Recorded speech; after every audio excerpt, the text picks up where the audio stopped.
Merasas, sono Federica Leoni, sono una psicologa clinica e vivo attualmente a Creta da un anno, quest'isola meravigliosa che mi ha rapita 7 anni fa. Il mio primo contatto con questa isola magica è avvenuto appunto molti anni fa, perché per caso mi ritrovai a fare il mio progetto Leonardo qui. È successo per caso perché in realtà inizialmente la mia intenzione era di andare in Spagna, poi a causa di una serie di documentazioni errate da me inviate mi è stato comunicato che non sarei più potuta partire per la terra ispanica e che avrei dovuto aspettare un nuovo bando, e questo bando era a Creta. Inizialmente ero un po' incerta, avrei dovuto svolgere 3 mesi di tirocinio a livello sociale in un contesto che sapevo essere anni e anni indietro, e soprattutto io del greco non parlavo una minima parola, e decido, un po' anche supportata dai miei amici, quelli viaggiatori, di partire, e quindi mi ritrovo a Creta con un gruppo di spagnoli, italiani, e ricordo che ho avuto da subito un impatto molto potente. Mi sono ritrovata immersa quasi immediatamente nel clima di quest'isola, che è un clima molto particolare. Si dice, no, che le isole spesso possono rifiutare le persone che le visitano o attrarre a sé, e io ho sentito da subito questa forte attrazione che in qualche modo mi chiamava un po' come le sirene di Ulisse. E tanto che conosco il mio compagno Haris, un musicista cretese, e sicuramente l'amore per lui e l'amore per questo luogo, che ha un fascino immenso, perché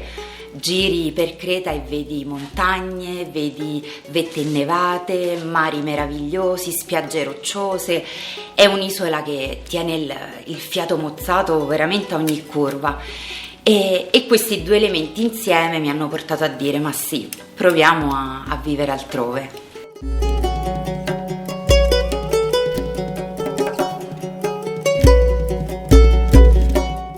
Che dire, vivere a Creta è ambivalente, nel senso, da una parte è un'esperienza incredibile, sia per aspetti legati proprio al vivere qui, sia per aspetti legati al vivere all'estero, quindi in un contesto che non è il tuo. E tra gli aspetti connessi al vivere a Creta, quello che mi sento di condividere con voi è sicuramente questa sensazione di grande apertura e di grande ospitalità che si respira quotidianamente nello stare qui. Anche vivendo a Iraklio, che è poi la città più grande dell'isola, perché conta circa 300.000 abitanti, ti fa sentire un po' di vivere protetta in un piccolo paesino. Le persone ti chiedono come stai quando esci per strada, la vicina di casa ti cala con il cestino delle tiropite che ha appena cucinato, quindi c'è questa grande vicinanza che percepisco molto ad Iraklio, dove vivo io, ma anche in altri appunto posti dell'isola, e questo aspetto per me è davvero importante. Un altro aspetto bellissimo del vivere qui è il contatto pieno con la natura, che ti permette di fare grandissime passeggiate molto benefiche, che ti permette di campeggiare in maniera libera su una spiaggia. Anche a novembre, una settimana fa, eravamo in questo posto magico da soli con la tenda. E altri aspetti molto belli del vivere qua sono sicuramente legati al cambio di prospettiva. Allo stesso tempo Creta è un'isola molto internazionale. Questo può sembrare strano, per me anche è un po' una novità che sto scoprendo adesso, vivendo qui e conoscendo moltissime persone che vengono dalla Germania, dall'America, dall'Italia. È un luogo che attrae moltissimo persone appunto non greche, perché ti permette una qualità della vita molto più alta a costi molto più bassi, e sicuramente è un contesto molto stimolante, come dicevo prima, sia per aspetti legati alla natura, ma anche vivendo in città legati al teatro, alla musica. È una realtà molto vivace, molto da questo punto di vista mi verrebbe da dire poco paesana. Conosco Ari perché era il mio tutor Quindi per 3 mesi Ari valutava il mio operato all'interno di questo asilo nido, un asilo nido per bambini con disabilità cognitive e fisiche, e ci conosciamo quindi in questo contesto formale, anche se a Creta la formalità non è di casa, e ci avviciniamo, ci incuriosiamo l'uno con l'altra. Quindi terminato il progetto, i miei 3 mesi qui, lascio l'isola con metà cuore depositato tra le braccia di Ari. Inizia una storia a distanza molto lunga, sofferta, difficile, e inizia anche una storia a distanza con questi luoghi, perché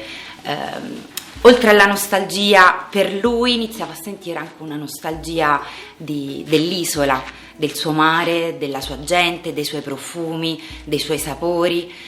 E così dopo questa relazione, che poi ecco richiamiamo un po' la mitologia greca, però a me ricordava molto Penelope, no? Perché io attendevo Ulisse che tornasse a casa. Qual era la casa? Non lo sapevamo, perché chiaramente lui aveva la sua casa, il suo lavoro, i suoi amici, la sua famiglia qui, e io avevo la mia vita a Roma.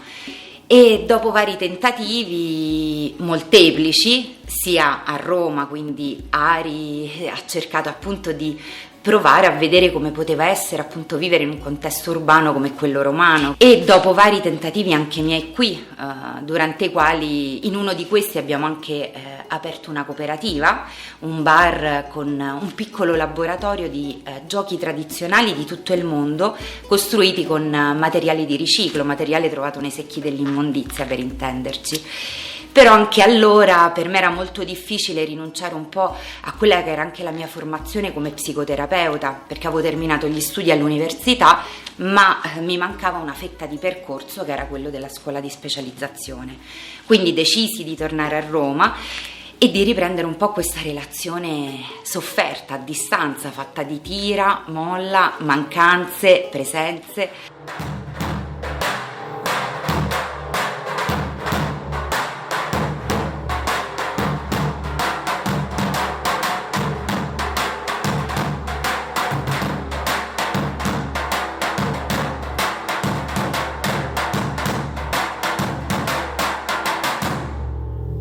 Se sono arrivata qui, io credo ci sia anche lo zampino di mio nonno,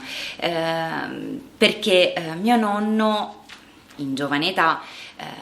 era un soldato che fu mandato a Cefalonia. A Cefalonia, quello che ho letto, che ho visto anche in documentari, ma che ho anche ascoltato dai racconti di mio nonno, gli italiani non facevano la guerra, facevano all'amore, e in questa bolla molti italiani si sono innamorati di donne locali,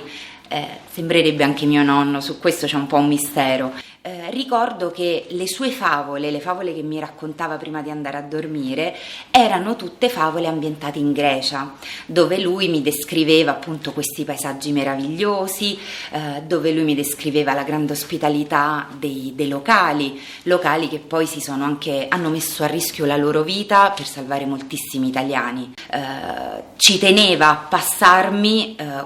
quella che immagino essere un bagaglio che lui ha acquisito vivendo a Cefalonia in quel periodo, di grande umiltà, di grande coraggio, di grande tenacia, che è quella che poi hanno dimostrato gli abitanti di Cefalonia nel proteggere moltissimi italiani dopo l'armistizio. L'Italia e la Grecia si assomigliano moltissimo, qua è abbastanza usuale incontrare persone che ti dicano mia fazza, mia razza, che vuol dire proprio una faccia e una razza riferita a noi italiani. E Creta in particolare ricorda molto la Sardegna, l'Italia del Sud, a mio avviso molto di più le zone della Sardegna che sono molto rurali, disabitate, con questi mari pazzeschi che ti si aprono davanti allo sguardo, questi pascoli immensi, e da questo punto di vista vivere a Creta ti fa sentire un po' meno la nostalgia di casa, perché senti che c'è una familiarità. Pensate per esempio che se andiamo in farmacia, se andiamo in ospedale, moltissimi professionisti parlano la lingua italiana perché si sono formati proprio da noi. Quindi sentirsi a casa a livello visivo, a livello anche acustico, è molto più facile rispetto magari a un paese del nord Europa. Lavorare qui è stato sicuramente un aspetto da curare e nutrire, perché ti trasferisci in Grecia, sei una psicologa, quindi il tuo canale, il tuo strumento principale è la lingua e per questo rivisitare la mia professione è stato un processo per il quale ho chiesto anche delle consulenze a una mia docente, mezza italiana, mezza greca, consulenze proprio professionali per capire come potermi rivendere coerentemente con la mia formazione e la mia attitudine. Attualmente svolgo la professione di psicologa online utilizzando vari canali come Skype, Zoom, ma anche WhatsApp piuttosto che la chat di Messenger. E sicuramente anche questa per me è stata una rivoluzione, perché fino ad allora io ho sempre lavorato a studio, un rapporto vis-à-vis canonico, dove hai la possibilità di osservare il tuo paziente per intero e quindi di fare anche un lavoro più completo, perché si utilizza tutto il non verbale. Mi sono resa conto quasi da subito di come anche attraverso l'utilizzo di uno schermo l'alleanza terapeutica, che è poi la relazione, no, tra paziente e terapeuta,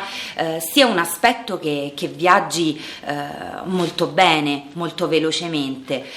Anche la dimensione del non verbale, che chiaramente un po' soffre, no, della presenza di uno schermo, in realtà viene compensata da tutti altri canali, il tono della voce, la prossemica, il busto, e piano piano il mio lavoro online è cresciuto moltissimo, questo anche a dimostrazione del fatto che moltissimi pazienti oggi preferiscono lavorare online, perché molti sono espatriati come me che vivono all'estero e preferiscono avere il terapeuta che parli la loro stessa lingua e avendolo online. Altri sono pazienti che vivono una vita, un tram tram molto frenetico, e quindi tornare a casa dopo il lavoro e andare anche dallo psicologo diventa faticoso più che benefico, e preferiscono quindi il canale della terapia online. Attualmente seguo diversi pazienti non solo da Roma ma anche dal sud dell'Italia e da altri paesi europei. In particolare sono molto appassionata alla realtà delle coppie miste. La coppia mista è un po' la coppia mia di Ari, dove io sono italiana e lui è greco. La coppia mista chiaramente è una definizione che coinvolge varie dimensioni, quindi da una differenza culturale, religiosa, etnica, linguistica, ed è sicuramente questo un aspetto che a me stimola moltissimo perché lo conosco in prima persona. Amo anche lavorare con gli espatriati come me, perché anche questo è un aspetto che io vivo sulla mia pelle quotidianamente e credo sia veramente importante nel lavoro di psicologa, di terapeuta,